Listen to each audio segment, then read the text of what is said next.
ನಮಸ್ತೆ. ಯಾರೆಲ್ಲ ನನ್ನ ಚಾನೆಲ್ ನ ಓಪನ್ ಮಾಡ್ಬಿಟ್ಟು ಈ ವಿಡಿಯೋನ ನೋಡ್ತಾ ಇದ್ರು ಎಲ್ರಿಗೂ ಸ್ವಾಗತ ಸುಸ್ವಾಗತ.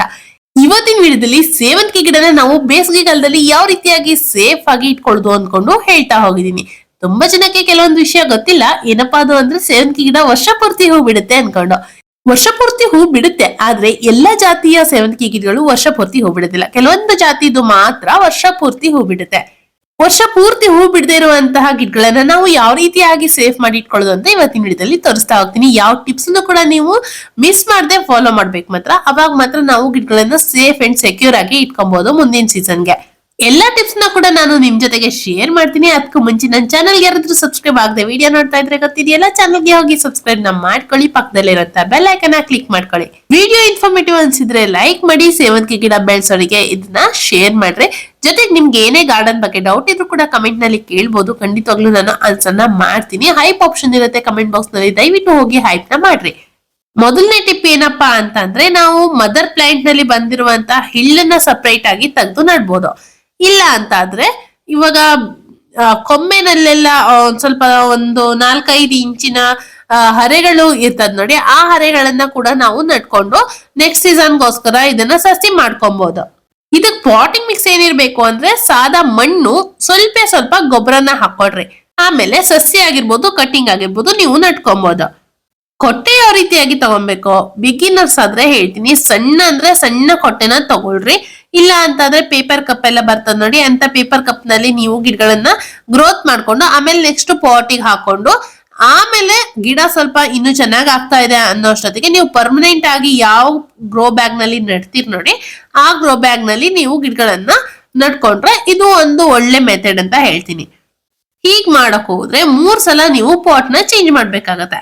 ಇವಾಗ ನಾನು ಇಲ್ಲಿ ಒಂದು ಟಿಪ್ಸ್ ನ ಫಾಲೋ ಮಾಡಿದೀನಿ. ಏನಪ್ಪಾ ಅಂದ್ರೆ, ಇವಾಗ ನಾವು ಸಾಧಾರಣ ಒಂದು ದಾಸವಾಳ ಗಿಡಗಳನ್ನೆಲ್ಲ ತರ್ತೀವಲ್ವಾ, ಅಷ್ಟು ದೊಡ್ಡ ಹೊಟ್ಟೆನ ತಗೊಂಡ್ಬಿಟ್ಟು ಅದ್ರಲ್ಲಿ ನಾನು 1/4 ಭಾಗದಷ್ಟು ಮಣ್ಣು ಮತ್ತೆ ಗೊಬ್ಬರನ ಮಿಕ್ಸ್ ಮಾಡಿರುವಂತದ್ದು 1/4 ಭಾಗ ಆಗುವಷ್ಟು ಗ್ರೋ ಬ್ಯಾಗ್ ನ ತುಂಬಿಸ್ಕೊಂಡಿದೀನಿ. ಅದಕ್ಕೆ ನಾನು ಇಲ್ಲಿ ಕಟಿಂಗ್ ಪೀಸ್ ಆಗಿರ್ಬೋದು ಅಥವಾ ಸಸಿನ ಆಗಿರ್ಬೋದು ಹಾಕೊಂಡು ನಟ್ಕೊಂಡಿದೀನಿ. ಆಮೇಲೆ ಸಸಿ ಎಲ್ಲ ಚೆನ್ನಾಗಿ ಬೇರ್ ಕೊಟ್ಬಿಟ್ಟು ಸ್ವಲ್ಪ ಹೈಟ್ ಆಗತ್ ನೋಡಿ, ಆ ಟೈಮ್ ನಲ್ಲಿ ನಾನು ಇದಕ್ಕೆ ಏನ್ ಮಾಡ್ತೀನಿ ಅಂದ್ರೆ, ಗ್ರೋ ಬ್ಯಾಗಿಗೆ ಮತ್ತೆ ಮೇಲ್ಗಡೆಯಿಂದ ಸ್ವಲ್ಪ ಮಣ್ಣನ್ನ ಹಾಕ್ತೀನಿ. ಅವಾಗ ಏನಾಗುತ್ತೆ ಅಂದ್ರೆ ಗಿಡಕ್ಕೆ ಮತ್ತಷ್ಟು ಮಣ್ಣು ಸಿಗುತ್ತೆ. ಇವಾಗ ನಾವು 2 ಸತಿ ಪಾಟ್ ನ ಮಾಡ್ತೀವಿ ನೋಡಿ. ಅಂದ್ರೆ ಬಿಗಿನರ್ಸ್ ಆದ್ರೆ ನಾನು ಸೇಫ್ ಹೇಳೋದಂದ್ರೆ, ನೀವು ಸಣ್ಣ ಒಂದು ಪೇಪರ್ ಬ್ಯಾಗ್ ನಲ್ಲಿ ನಟ್ಟು ಆಮೇಲೆ ಒಂದ್ ಸ್ವಲ್ಪ ಸಾಧಾರಣ ಮಟ್ಟದ ಗ್ರೋ ಬ್ಯಾಗ್ ನಲ್ಲಿ ನಟ್ಟು ಆಮೇಲೆ ದೊಡ್ಡ ಸೈಜಿನ ಗ್ರೋ ಬ್ಯಾಗ್ ಹಾಕೋದು ಬೆಟರ್. ನಾವ್ ಈ ರೀತಿ ಮಾಡೋದ್ರ ಬದಲಿಗೆ ಇದು ಒಂದೇ ಗ್ರೋ ಬ್ಯಾಗ್ ನಲ್ಲಿ ನಾನು ಮಾಡ್ಕೊಳ್ತೀನಿ ಅಂತ ಹೇಳ್ತಾ ಇರೋದು. ಅಂದ್ರೆ 2 ಸಲ ಗ್ರೋ ಬ್ಯಾಗ್ ನ ಚೇಂಜ್, 3 ಸಲ ಗ್ರೋ ಬ್ಯಾಗ್ ನ ಚೇಂಜ್ ಮಾಡ್ಬೇಕು. ಅದ್ರಲ್ಲಿ ನಾನು 2 ಸಲ ಚೇಂಜ್ ಮಾಡೋದು. ಒಂದು ಫಸ್ಟ್ ಗೆ ಸ್ವಲ್ಪ ಮಣ್ಣು ಹಾಕೊಂಡು ನೋಡೋದು, ಆಮೇಲೆ ಗಿಡ ಸ್ವಲ್ಪ ಗ್ರೋತ್ ಆಗ್ತಾ ಇದೆ ಅನ್ನೋಷ್ಟೊತ್ತಿಗೆ ಮತ್ತೆ ಸ್ವಲ್ಪ ಅದಕ್ಕೆ ಮಣ್ಣನ್ನ ಏರಿಸಿ ಕೊಡೋದು. ಇದು ನಿಮ್ಗೆ ಅರ್ಥ ಆಗ್ಲಿ ಅಂತ ನಾನು 2 ಸಲ ಚೆನ್ನಾಗಿ ಬಿಡಿಸಿ ಹೇಳ್ತಾ ಇರೋದು. ಇದು ಕೂಡ ನಿಮಗೆ ಅರ್ಥ ಆಗಿಲ್ಲ ಅಂದ್ರೆ ನೀವು ಕಮೆಂಟ್ ಮಾಡಿ ಕೇಳ್ಬೋದು, ಯಾವ ರೀತಿ ಅಂತ ಹೇಳ್ತೀನಿ ನಾನು. ಬೇಕಾದ್ರೆ ಅಂದ್ರೆ ಬೇರೆ ಒಂದು ಹೊಸ ವಿಡಿಯೋನ ಮಾಡ್ಬಿಟ್ಟು ಬೇಕಾದ್ರೆ ನಾನು ತೋರ್ಸ್ಕೊಡ್ತೀನಿ ನಿಮಗೆ. ಬಿಗಿನರ್ಸ್ ಗೆ ಕಟಿಂಗ್ ನ ಯಾವ ರೀತಿಯಾಗಿ ಹಾಕ್ಬೋದು ಅಂತ ಕೂಡ ತೋರ್ಸ್ಕೊಡ್ತೀನಿ. ಅವಾಗ ನಿಮಗೆ ಪರ್ಫೆಕ್ಟ್ ಆಗಿ ನಾನು ಇವಾಗ ಹೇಳಿರುವಂತ ಮೆಥಡ್ ಫಸ್ಟಿನ ಟಿಪ್ಸ್ ನಿಮಗೆ ಅರ್ಥ ಆಗ್ಬೋದು ಅನ್ಕೊಳ್ತೀನಿ. ಸೆಕೆಂಡ್ ಟಿಪ್ಸ್ ಏನಪ್ಪಾ ಅಂದ್ರೆ, ಕಟಿಂಗ್ ಆಗಿರ್ಬೋದು ಅಥವಾ ನಾವು ಸಸಿನ ನಟ್ಟಿರ್ತೀವಿ ನೋಡಿ, ಅದಕ್ಕೆ ನಾವು ಮೇಲಿಂದ ಮೇಲೆ ನೀರನ್ನ ಹಾಕ್ಬಾರ್ದು. ಮೇಲ್ಗಡೆ ಮಣ್ಣು ಯಾವಾಗ ಸ್ವಲ್ಪ ಒಣಗಿರುತ್ತೆ ನೋಡಿ, ಆ ಟೈಮ್ ನಲ್ಲಿ ನಾವು ಈ ಸಸಿಗೆ ಸ್ವಲ್ಪ ನೀರನ್ನ ಹಾಕ್ಬೇಕು. ಡೈಲಿ ನೀರ್ ಹಾಕಿದ್ರೆ ಕಟಿಂಗ್ ಕೊಳ್ತು ಕಲಾಸ್ ಆಗ್ಬಿಡುತ್ತೆ. ಟಿಪ್ ನಂಬರ್ 3, ಒಣಗಿರುವಂತ ಎಲೆಗಳನ್ನ ನಾವು ತೆಗೆದು ಹಾಕ್ತಾ ಇರ್ಬೇಕಾಗತ್ತೆ. ಇದು ನಾವು ಕಟಿಂಗ್ ನ ನಟ್ಟಿರೋದಾಗಿರ್ಬೋದು, ಇಲ್ಲ ಅಂದ್ರೆ ಮದರ್ ಪ್ಲಾಂಟ್ ಆಗಿರ್ಬೋದು, ಎರಡಕ್ಕೂ ಕೂಡ ಇದನ್ನ ಫಾಲೋ ಮಾಡ್ಲೇಬೇಕಾಗತ್ತೆ. ಈ ರೀತಿಯಾಗಿ ಒಣಗಿರುವಂತ ಎಲೆಗಳನ್ನ ನಾವು ಸಪರೇಟ್ ಮಾಡಿ ಬಿಸಾಕ್ತಾ ಇದ್ರೆ ಗಿಡಕ್ಕೊಂಥರ ಎನರ್ಜಿ ಸಿಕ್ದಂಗ ಆಗತ್ತೆ. ಮದರ್ ಪ್ಲಾಂಟ್ ನಲ್ಲಿ ಬರೀ ಒಣಗಿರೋ ಎಲೆನ ತೆಗಿಯೋದು ಅಷ್ಟೇ ಅಲ್ಲ, ಒಣಗಿರುವಂತ ಹೂ ಆಗಿರ್ಬೋದು, ಹಾಗೆ ಒಣಗಿರುವಂತ ಕಡ್ಡಿ ಆಗಿರ್ಬೋದು. ಇವಾಗ ಸೇವಂತಿಗೆ ಗಿಡ ಹೂ ಬಿಟ್ಟು ಅದು ಒಂಥರ ಕಡ್ಡಿಯಾಗಿ ಒಣ್ಕೊಂತ ಬರುತ್ತೆ. ಆ ಒಣಗಿರುವಂತ ಫುಲ್ ಕಡ್ಡಿ ಎಲ್ಲಿವರೆಗೂ ಒಣಗಿದೆ ನೋಡ್ಬಿಟ್ಟು ಅಲ್ಲಿವರೆಗೂ ನಾವು ಅದನ್ನ ಕಟ್ ಮಾಡ್ಬೇಕಾಗತ್ತೆ. ಆದಷ್ಟು ಬೇಗ ಕಟ್ ಮಾಡ್ಬೇಕು, ಇಲ್ಲ ಅಂತಂದ್ರೆ ಪೂರ್ತಿ ಗಿಡ ಒಣಗಿ ಹಾಳಾಗತ್ತೆ. ಕೆಳಗಡೆಯಿಂದ ಸಸಿ ಮಾತ್ರ ಚೆನ್ನಾಗಿ ಬೆಳೀತಾ ಇರುತ್ತೆ, ಮದರ್ ಪ್ಲಾಂಟ್ ನ ಮಾತ್ರ ಉಳಿಯೋದಿಲ್ಲ ಆಗತ್ತೆ. ಅದಕ್ಕೋಸ್ಕರ ಹೇಳ್ತಾ ಇದೀನಿ, ಎಷ್ಟು ಬೇಗ ಆಗುತ್ತೋ ಅಷ್ಟು ಬೇಗ ಒಣಗ್ತಾ ಇರುವಂತಹ ಕಡ್ಡಿನ ನೀವು ಕಟ್ ಮಾಡ್ಬಿಡಿ. ಟಿಪ್ ನಂಬರ್ 4, ಪಿಂಚಿಂಗ್ ನ ಮಾಡೋದ್ರಿಂದ ಏನಾಗುತ್ತೆ ಅಂದ್ರೆ, ನಮ್ ಗಿಡದಲ್ಲಿ ಹೂಗಳನ್ನೋದು ಜಾಸ್ತಿ ಬರುತ್ತೆ. ಹೂಗಳು ಹೇಗ್ ಜಾಸ್ತಿ ಬರುತ್ತೆ ಅಂದ್ರೆ, ಪಿಂಚಿಂಗ್ ಮಾಡ್ದಂಗು ಏನಾಗುತ್ತೆ, ಹೆಚ್ಚು ಕೌಲು ಬರ್ತಾ ಇರುತ್ತೆ. ಇದರಿಂದಾಗಿ ನಾವು ಹೆಚ್ಚು ಹೂಗಳನ್ನ ಕೂಡ ಪಡಿಬಹುದು. ಪಿಂಚಿಂಗ್ ನ ಯಾವ ಟೈಮ್ ನಲ್ಲಿ ಮಾಡ್ಬೇಕು ಅಂದ್ರೆ ಗಿಡ ಸ್ವಲ್ಪ ಹೈಟ್ ಆಗ್ತಾ ಇದೆ ಅಂದ್ರೆ ಸಾಕು, ಅಂದ್ರೆ ಒಂದ್ 4 ಇಂಚ್ ಆದ್ರೂ ಇರ್ಬೇಕು. ಅಷ್ಟು ಹೈಟ್ ಇರ್ಬೇಕಾದ್ರೆ ನಾವು ಪಿಂಚಿಂಗ್ ನ ಮಾಡಿದ್ರೆ ತುಂಬಾನೇ ಚೆನ್ನಾಗಿ ಬುಷಿಯಾಗಿ ಗಿಡಗಳು ಬರುತ್ತೆ. ಒಂದ್ಸಲ ಪಿಂಚಿಂಗ್ ನ ಮಾಡಿದ್ರೆ ಸಾಕಾಗುತ್ತೆ? ಖಂಡಿತವಾಗ್ಲೂ ಸಾಕಾಗೋದಿಲ್ಲ. ಪಿಂಚಿಂಗ್ ಮಾಡಿದ ತಕ್ಷಣ ಮತ್ತೆ 2 ಕವಲಾಗಿ ಬರುತ್ತೆ, ಮತ್ತೆ ಅದನ್ನ ಪಿಂಚಿಂಗ್ ಮಾಡಿ ಮತ್ತೆ ಅದು ಕವಲಾಗಿ ಬರ್ತಾ ಇರುತ್ತೆ. ಈ ರೀತಿಯಾಗಿ ನಾವು ನಮಗೆ ಸಾಕು ಅನ್ನುವಷ್ಟು ಗಿಡ ಬುಷಿಯಾಗಿ ಬಂದಾಗ ಪಿಂಚಿಂಗ್ ಮಾಡೋದನ್ನ ನಿಲ್ಲಿಸ್ಬಿಡಿ. ಕೆಲವೊಮ್ಮೆ ಏನಾಗುತ್ತೆ ಅಂದ್ರೆ ಪಿಂಚಿಂಗ್ ಮಾಡೋಕ್ಕೂ ಮುಂಚೆನೆ ಏನಾಗುತ್ತೆ, ಮೊಗ್ಗು ಬಂದ್ಬಿಡುತ್ತೆ. ಮೊಗ್ಗು ಬಂದಾಗ ಏನಾಗುತ್ತೆ, ಮತ್ತೆ ಅದನ್ನ ಚಿವುಟಿ ತೆಗಿಬೇಕಾಗುತ್ತೆ. ಮೊಗ್ಗಿದೆಲ್ಲ ಅನ್ಕೊಂಡು ನಾವು ಗಿಡನ ಹಾಗೆ ಇಟ್ಕೊಂಡ್ರೆ ಬುಷಿಯಾಗಿ ಬರೋದಿಲ್ಲ, ಗಿಡದ ತುಂಬಾ ಹೂ ಸಿಗೋದಿಲ್ಲ. ಇದನ್ನ ನಾವು ಮದರ್ ಪ್ಲಾಂಟ್ ಕೂಡ ಅಪ್ಲೈ ಮಾಡಬಹುದು, ಹಾಗೆ ಸಸಿಗಳನ್ನ ನಟ್ಟಿರ್ತೀವಲ್ಲ ಆ ಸಸಿಗೂ ಕೂಡ ಇದನ್ನ ಅಪ್ಲೈನ ಮಾಡಬಹುದು. ಈ ಸಸಿಗಳನ್ನೆಲ್ಲ ನಾನು ನಟ್ಬಿಟ್ಟು ಕೇವಲ 1 ವಾರ ಆಗಿದೆ. ಈ 1 ವಾರದಲ್ಲಿ ನಾನು ನಡ್ಬೇಕಾದ್ರೇನೆ ಪಿಂಚಿಂಗ್ ಮಾಡಿದ್ದೆ. ಅಷ್ಟೊತ್ತಿಗೆ ನೋಡಿ ಎಷ್ಟು ಚೆನ್ನಾಗಿ ಇಲ್ಲಿ ಪಿಂಚಿಂಗ್ ಮಾಡಿದ ಕಡೆ 2 ಕೌಲ್ ಬರೋದಕ್ಕೆ ಶುರು ಆಗಿದೆ. ಟಿಪ್ ನಂಬರ್ 5, ಸೇವಂತಿಗೆ ಗಿಡದನ್ನ ನಾವು ಪಾಟ್ ನಲ್ಲಾಗ್ಲಿ ನೆಲದಲ್ಲಾಗ್ಲಿ ನಟ್ಕೊಂಡಿರ್ತೀವಿ. ಅದ್ರ ಸುತ್ತಲೂ ಬೆಳೆದಿರುವಂತಹ ಈ ಕಳೆ ಗಿಡಗಳನ್ನ ಕೂಡ ನಾವು ರಿಮೂವ್ ಮಾಡ್ಬೇಕಾಗುತ್ತೆ. ಇದು ಕೂಡ ಒಂದು ಟಿಪ್ ಅಂತ ಕೇಳ್ಬೋದು. ಖಂಡಿತವಾಗ್ಲೂ ಇದೊಂದು ಟಿಪ್ ಹೌದು. ಯಾಕಂದ್ರೆ ನಾವು ಸೇವಂತಿಗೆ ಗಿಡಕ್ಕೆ ಹಾಕಿರುವಂತ ಯಾವುದೇ ಒಂದು ಪೋಷಕಾಂಶ ಆಗಿರ್ಲಿ ಅದು ಈ ಕಳೆ ಗಿಡಗಳು ಅನ್ನೋದು ಎಳ್ಕೊಳ್ತಾ ಇರುತ್ತೆ. ಅದಕ್ಕೋಸ್ಕರ ಇದನ್ನ ನಾವು ಅವಾಗ ರಿಮೂವ್ ಮಾಡ್ತಾ ಇರ್ಬೇಕಾಗತ್ತೆ. ಜೊತೆಗೆ ಇದಕ್ಕೂ ಕೂಡ ಸ್ವಲ್ಪ ಮಣ್ಣನ್ನ ಲೂಸ್ ಮಾಡಿ ಕೊಡ್ಬೇಕು.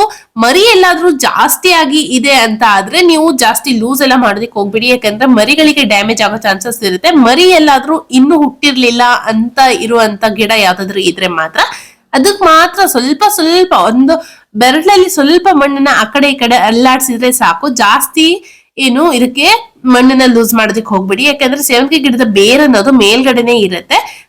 ಮತ್ ಬೇರ್ ಸಮೇತ ಗಿಡ ಎಲ್ಲಾದ್ರೂ ಕೈಗೆ ಬರುವಂತ ಚಾನ್ಸಸ್ ಕೂಡ ಇರುತ್ತೆ. ಅದಕ್ಕೋಸ್ಕರ ಸ್ವಲ್ಪ ಈ ರೀತಿ ಮಣ್ಣನ್ನ ಆ ಕಡೆ ಈ ಕಡೆ ಮಾಡಿದ್ರೆ ಸಾಕು. ಟಿಪ್ ನಂಬರ್ 6, ಸೇವಂತಿಗೆ ಗಿಡ ಒಂದು ಹೆವಿ ಫೀಡರ್ ಪ್ಲಾಂಟ್ ಆಗಿರೋದ್ರಿಂದ ಇದಕ್ಕೆ ನಾವು ಬೇಸಿಗೆ ಶುರು ಆಗ್ತಾ ಇದೆ ಅನ್ನೋ ಟೈಮ್ ನಲ್ಲಿ ಇದಕ್ಕೆ ಒಂದ್ಸಲ ಗಟ್ಟಿ ಗೊಬ್ಬರನ ಕೊಟ್ಬಿಡ್ಬೇಕಾಗತ್ತೆ. ನೆಕ್ಸ್ಟ್ ನಾವು ಯಾವ್ದಾದ್ರು ಫರ್ಟಿಲೈಸರ್ ನ ಕೊಡ್ತೀವಿ ಅಂದ್ರೆ ಲಿಕ್ವಿಡ್ ಫರ್ಟಿಲೈಸರ್ ನ ಕೊಡ್ಬೇಕಾಗತ್ತೆ.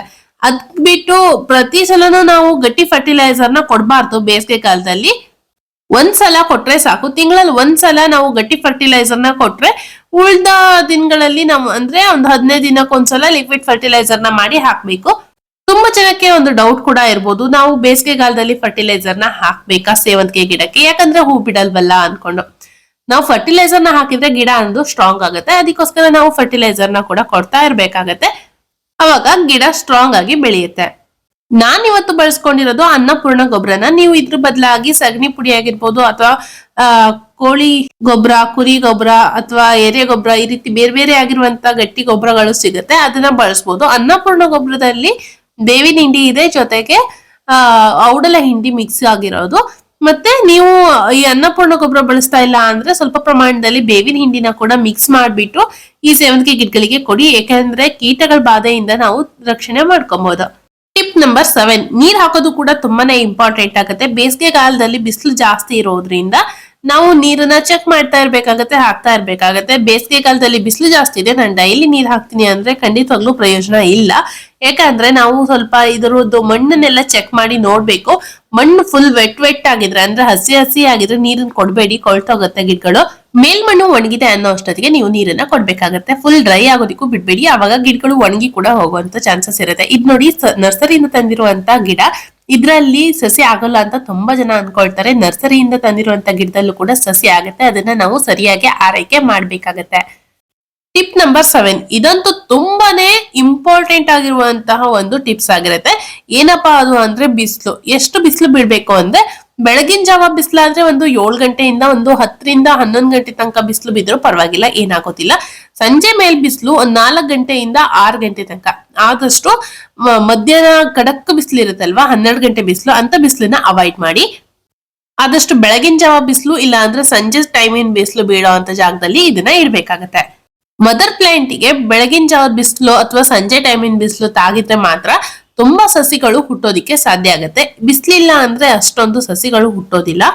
ಇವಾಗ ಹೇಳೋದು ನೆಕ್ಸ್ಟ್ ಟಿಪ್ ಮತ್ತೆ ಲಾಸ್ಟ್ ಟಿಪ್ಸ್ ಆಗಿರುತ್ತೆ. ಟಿಪ್ ನಂಬರ್ 8, ಇವಾಗ ನಾವು ಗಿಡಗಳಿಗೆ ಕೀಟನಾಶಕನ ಸ್ಪ್ರೇ ಮಾಡ್ಬೇಕಾಗತ್ತೆ. ಯಾಕಂದ್ರೆ ನೆಕ್ಸ್ಟ್ ಕೀಟ ಬರೋದ್ ಕೂಡ ತಪ್ಪಿಸ್ಬೋದು, ಅಥವಾ ಕೀಟ ಬಂದಿದ್ರೆ ಅದು ಕೂಡ ಓಡಿಸೋದಿಕ್ಕೆ ಒಂದು ಹೆಲ್ಪ್ ಆಗುತ್ತೆ. ನಾನ್ ಇವತ್ತಿಲ್ಲಿ ನೀಮ್ ಆಯಿಲ್ ನ ಸ್ಪ್ರೇ ಮಾಡ್ತಾ ಇದ್ದೀನಿ. 1 ಲೀಟರ್ ನೀರಿಗೆ 5 ml ಆಗುವಷ್ಟು ನೀಮ್ ಆಯಿಲ್ ನ ಹಾಕೊಂಡು ಜೊತೆಗೆ 1 ಸ್ಪೂನ್ ಆಗುವಷ್ಟು ಅಂತ ಹೇಳಿ ಶಾಂಪು ಬರುತ್ತಲ್ಲ, ಆ ಶಾಂಪುನ ಕೂಡ ಹಾಕೊಂಡು ಚೆನ್ನಾಗಿ ಮಿಕ್ಸ್ ಮಾಡ್ಕೊಂಡು ಅದನ್ನ ಚೆನ್ನಾಗಿ ಹೊಡಿಬೇಕಾಗತ್ತೆ. ಗಿಡಗಳ ಮೇಲಾಗಿರ್ಬೋದು ಅಥವಾ ಎಲೆಗಳ ಸಂದಿನಲ್ಲಿ ಕೆಳಗಡೆ ಭಾಗದಲ್ಲಿ ಎಲ್ಲಾ ಕಡೆಗೂ ಇದನ್ನ ಸ್ಪ್ರೇ ಮಾಡಿದ್ರೆ ಕೀಟಗಳ ಬಾಧೆ ಕೊಡೋದಿಲ್ಲ. ನೀವ್ ಇದನ್ನ ಒಂದು 15 ದಿನಕ್ಕೊಂದ್ಸಲ ಬೇಕಾದ್ರೂ ಸ್ಪ್ರೇ ಮಾಡ್ಬೋದು. ಕೀಟ ಇಲ್ಲ ಅಂದ್ರೂ ಕೂಡ ನಾವು ಇದನ್ನ ಸ್ಪ್ರೇ ಮಾಡ್ಬೋದು, ಯಾವುದೇ ರೀತಿ ತೊಂದರೆ ಆಗೋದಿಲ್ಲ. ನೀಮ್ ಆಯಿಲ್ ನ ನಾವು 15 ದಿನಕ್ಕೊಂದ್ಸಲನಾದ್ರೂ ಸ್ಪ್ರೇ ಮಾಡ್ತಾ ಇದ್ರೆ ಕೀಟಗಳ ಬಾಧೆ ಕಮ್ಮಿ ಆಗುತ್ತೆ. ಈ ಸೇವಂತಿಗೆ ಗಿಡಕ್ಕಂತೂ ಸಾಕಷ್ಟು ಹುಳುಗಳು ಕಾಟ ಕೊಡ್ತಾನೆ ಇರುತ್ತೆ. ಪೌಡರ್ ಮೆಲ್ಡ್ಯೂ ಆಗಿರ್ಬೋದು, ಇಲ್ಲ ಅಂದ್ರೆ ಮಿಲಿ ಬಗ್ಸ್, ಅಫಿಡ್ಸ್, ಈ ರೀತಿ ಸಾಕಷ್ಟು ಕೀಟಗಳು ಬರ್ತಾ ಇರುತ್ತೆ. ಕಪ್ಪು ಏನಾಗುತ್ತಲ್ಲ ಅದಂತೂ ತುಂಬಾ ಆಗುತ್ತೆ ಈ ಗಿಡಗಳಿಗೆ. ಅದಕ್ಕೋಸ್ಕರ ನಾವು ಕಂಪಲ್ಸರಿ ಕೀಟನಾಶಕನ ಹೊಡಿತಾ ಇರ್ಬೇಕಾಗತ್ತೆ. ಈ 8 ಟಿಪ್ಸ್ ನ ಕೂಡ ನೀವು ಫಾಲೋ ಮಾಡಿದ್ದೆ ಹೋದಂತಾದ್ರೆ ನಿಮ್ಮ ಗಿಡ ತುಂಬಾನೇ ಚೆನ್ನಾಗಿ ಇರುತ್ತೆ ಬೇಸಿಗೆಗಾಲದಲ್ಲಿ. ಅಷ್ಟೇ ಅಲ್ಲ, ನೆಕ್ಸ್ಟ್ ಸೀಸನ್ ನಲ್ಲಿ ಕೂಡ ನಾವು ಹೂವನ್ನ ತುಂಬಾನೇ ಪಡಿಬಹುದು. ನಿಮ್ಗೆ ಇವತ್ತಿನ ವಿಡಿಯೋ ನಿಜವಾಗ್ಲೂ ಇಷ್ಟ ಆಗಿದೆ ಅಂತ ಆದ್ರೆ ಕಮೆಂಟ್ ಬಾಕ್ಸ್ ನಲ್ಲಿ ನಿಮ್ಮ ಅಮೂಲ್ಯವಾಗಿರುವಂತಹ ಕಮೆಂಟ್ ನ ದಯವಿಟ್ಟು ಕಮೆಂಟ್ ಮಾಡ್ರಿ. ಹೇಗ್ ಅನ್ಸ್ತೋ ಅಂತ ಪ್ಲೀಸ್ ಹೇಳ್ರಿ, ನನಗೂ ಗೊತ್ತಾಗತ್ತೆ ನಿಮ್ಗೆ ಹೇಗ್ ಅನಿಸ್ತಾ ಇದೆ ನನ್ನ ವಿಡಿಯೋಸ್ ಅನ್ಕೊಂಡು. ಇವತ್ತಿಗೆ ಇಷ್ಟೇ ವಿಡಿಯೋ ಸಾಕು, ಮತ್ತೆ ಅದ್ರ ಹೊಸ ವಿಡಿಯೋದಲ್ಲಿ ಸಿಗ್ತೀನಿ. ಅಲ್ಲಿವರೆಗೂ love you all, bye bye.